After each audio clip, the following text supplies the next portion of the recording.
여러분 신명기를 보면 글자를 살펴보면 거듭할 신자, 다시 신자의 명령자입니다.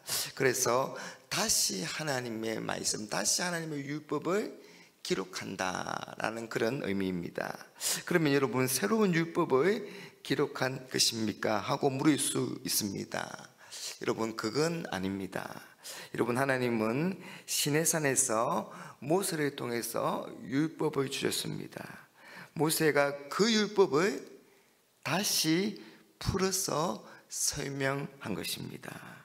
여러분 오늘 이 신명기의 배경이 되는 오늘 말씀 5절을 한번 보십시오.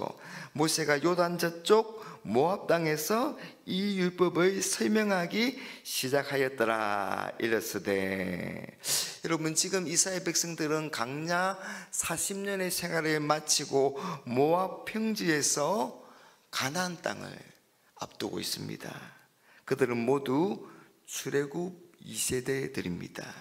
모세는 그들에게 하나님의 말씀을 설교 형식으로 그렇게 전하고 있습니다.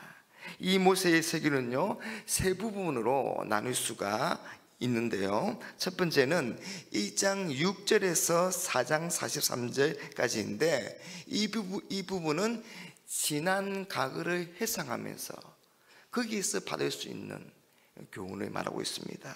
둘째는 4장 44절부터 26장까지인데요, 이 하나님 백성의 삶의 원칙인 율법에 대해서 다시 자세하게 설명하고 있습니다. 세 번째는 27장부터 34장까지인데요, 그 하나님의 말씀, 그 하나님의 언약을 기억하고 순종할 것을 말하고 있습니다.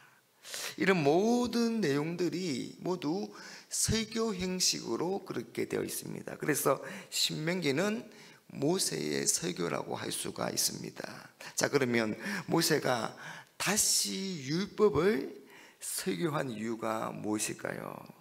그건 이스라엘 백성들이 광야에서 방황한 이유를 알려주기 위해서입니다.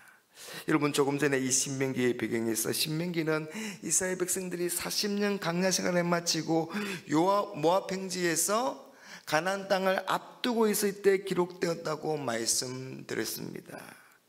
그런데 모세는 이스라엘 백성들이 이 호렙산에서 이 가데스 바네아까지 도착할 수 있는 기간은 11일에 불과하다 그렇게 말하고 있습니다.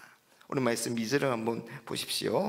호렙산에서 세이산을 지나 가데스 바네아에서 10하루길이었더라. 여러분 출애굽한 이스라엘 백성들은 시내산에서 하나님과 언약을 맺습니다. 그 언약의 내용이 무엇입니까?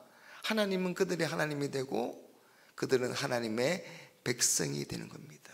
그리고 하나님 주신 그 율법을 잘 지키는 것입니다. 그리고 하나님이 주신 가나안 땅으로 가기 위해서 이 가데스 바네아까지 약 11일 만에 도착합니다. 여러분 그래서 출애굽한 지 약 2년이 지나서 이 이스라엘 백성들은 가데스 바네아에 도착하게 되고 이제 그 가나안 땅이 코앞에 있습니다. 그런데 그 가데스 바네아에서 이 가나안 땅을 점탐하고 와서는 이 이스라엘 백성들이 겁을 먹고 우리는 그들 앞에 메뚜기와 같은 존재입니다 라고 그렇게 말하면서 하나님을 배역합니다. 가나안 땅을 그들에게 주시겠다는 하나님의 약속의 말씀을 믿지 못했기 때문입니다. 이런 배역과 불신앙의 결과 그들이 광야에서 방랑생활을 시작하게 된 것입니다. 그리고 그 기간 동안 하나님을 배역하고 불순종으로 살았던 그 출애굽 2세대가 모두 죽었습니다. 하나님이 가나안 땅에 들어가지 못하도록 하신 것이지요. 그리고 약 40년의 세월이 흘렀습니다. 오늘 말씀 4절에 그때는 약 40년이 지난 후입니다. 모세가 헤스본에 거주하는 아모리 왕 시온을 쳐 죽이고 에드레이에서 아스다로스에 거주하는 바산 왕 옥을 쳐 죽인 후라. 약 40년의 세월이 지난 후에 이 현재 이스라엘 백성들은 모두 출애굽 2세대로서 이 요단 동편의 두 왕인 이 아모리 왕 시온과 바산 옥을 죽이고 그 땅을 차지하게 되고 이제 가나안 땅이 바로 직전에 있습니다. 그런데 여러분, 모세는 지금 이 이스라엘이 이런 형통한 상황에 있지만 하나님의 말씀에 불순종하면 다시 모든 것에 다 이룰 수 있음을 너무나도 잘 알았기 때문에 이 과거 조상들이 범죄한 역사를 굳이 언급하고 있는 것입니다. 여러분, 하나님을 배역한 것이 약 40년의 강야 방황의 이유입니다. 그들이 정말 가나안 땅에 약 2년이 지나서 그렇게 들어갈 수 있었는데도 40년 동안 광야에서 방황한 것은 바로 하나님을 배역했기 때문입니다. 하나님의 약속에 대한 그런 불신앙이 빨리 갈 수 있는 길을 멀리 돌아서 방황하게 된 이유였습니다. 여러분, 그래서 모세는 간절한 마음으로 소원했습니다. 이 새로운 세대가 강야 세대와 같이 그들이 범했던 실패를 반복하지 않기를, 과거 하나님께 불순종했던 역사를 되풀이하지 않기를 말입니다. 모세는 새로운 세대가 하나님의 백성답게 하나님의 약속의 말씀을 믿음으로 이 가나안 땅을 정복하고 그 가나안 땅에서 복을 받기를 원했습니다. 그래서 하나님의 약속의 말씀을 믿고 순종하라, 그렇게 말하고 있습니다. 오늘 말씀 8절입니다. 내가 너희의 조상 아브라함과 이삭과 야곱에게 맹세하여 그들과 그들의 후손에게 주리라 한 땅이 너희 앞에 있으니 들어가서 그 땅을 차지할지니라. 여러분, 하나님은 가나안 땅을 이스라엘 백성들에게 주시겠다고 약속하셨습니다. 아니, 약속하신 정도가 아니라 오늘 맹세까지 하고 계십니다.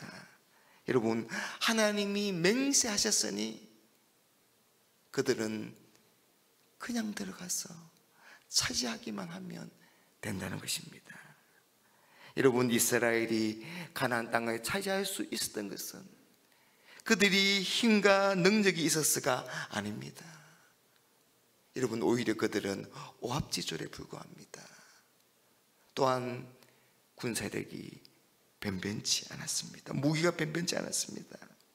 그러나 하나님이 약속하셨으니, 아니 맹세까지 하셨으니 들어가기만 하면 반드시 차지하게 될 것이라고 말씀합니다.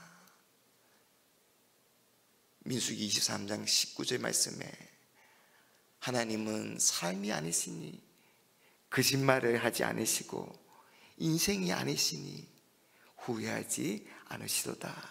어찌 그 말씀하신 바를 실행하지 않으시며 하신 말씀을 이루지 않으시랴. 여러분, 하나님은 사람과는 달리 진실하시고 신실하십니다. 그래서 말씀하신 것을 반드시 지키시고 이루십니다. 여러분, 하나님의 이런 말씀, 여러분, 하나님 이런 약속, 우리가 이루어야 할 비전이라고 할 수도 있고요, 우리가 감당해야 할 사명이라고도 할 수가 있습니다. 여러분, 비전과 사명을 이루는 일 쉽지 않습니다. 힘이 듭니다. 고통이 따릅니다. 눈물을 흘려야 합니다. 생명을 내어놓아야 합니다. 하지만 우리가 머뭇거리지 않고 주저하지 않고 포기하지 않고 뒤로 물러가지 않으면,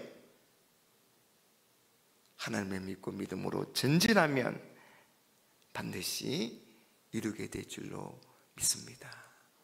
그런 복된 삶을 살아가는 저와 여러분 될 수 있기를 주님의 이름으로 축복합니다.